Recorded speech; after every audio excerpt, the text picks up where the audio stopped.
চাঁদা না দেয়ায় প্রাণ গেল লেগুনা চালকের। প্রকাশ্যে দিবালোকে পিটিয়ে মারা হলো তাকে। নিহতের নাম খায়রুল।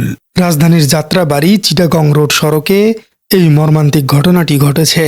তবে পুলিশের দাবি একটু ভিন্ন। এই সড়কে প্রতিদিন শতাধিক লেগুনা চলাচল করে।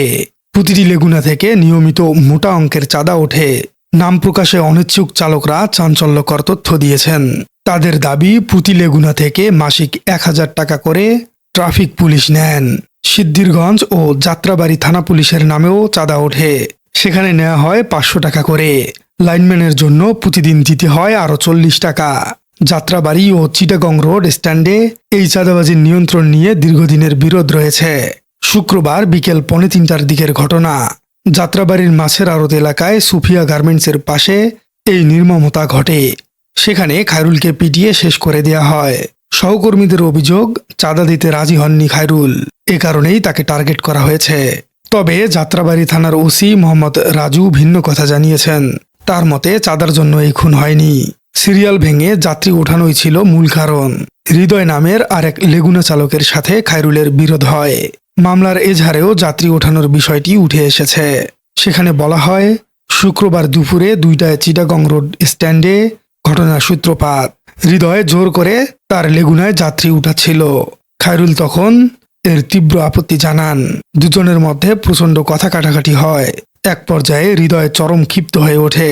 সে খায়রুলকে সরাসরি হুমকি দিয়ে বলে, তুই যাত্রাবাড়ি আয়। এরপর হৃদয় লেগুনা চালিয়ে চলে যায়। কিছুক্ষণ পর খায়রুল যাত্রাবাড়ি স্ট্যান্ডে পৌঁছায়। সেখানে আগে থেকেই ওৎ পেতেছিল হৃদয়। তার সাথে ইমরান, শাকিল, রায়হান, সোহান সহ আরও ১০ থেকে ১২ জন ছিল। খায়রুল পৌঁছানো মাত্রই তার উপর ঝাঁপিয়ে পড়ে তাকে বেদমভাবে পিটিয়ে জখম করা হয়। অবস্থা বেগতিক দেখে হামলাকারীরা ভয় পেয়ে যায়। তারাই খায়রুলকে দ্রুত হাসপাতালে নিয়ে যায়। ঢাকা মেডিকেল কলেজ হাসপাতালে নেওয়ার পর চিকিৎসক তাকে মৃত ঘোষণা করেন। এই ঘটনার পর চালকদের মধ্যে তীব্র ক্ষোভ ছড়িয়ে পড়েছে।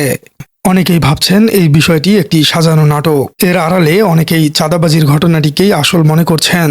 নিহত খায়রুলের বয়স ৩৫ বছর। তার গ্রামের বাড়ি শরীয়তপুরের সখীপুরে। তিনি মাতুয়াইলের মধ্যপাড়া এলাকায় পরিবার নিয়ে ভাড়া থাকতেন। খায়রুলের পরিবারে এখন শুধুই শোকের মাতম।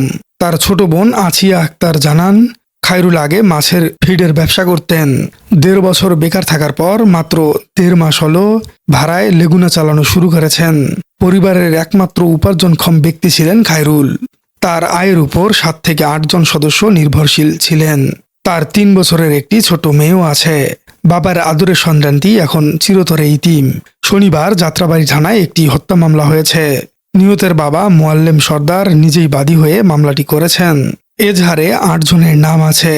অজ্ঞাত আসামি করা হয়েছে আরও ৪ থেকে ৫ জনকে। পুলিশ ইতিমধ্যেই একজনকে গ্রেপ্তার করেছে। বাকিদের ধরতে পুলিশের অভিযান চলছে। ঘটনার আসল কারণ খতিয়ে দেখছে পুলিশ।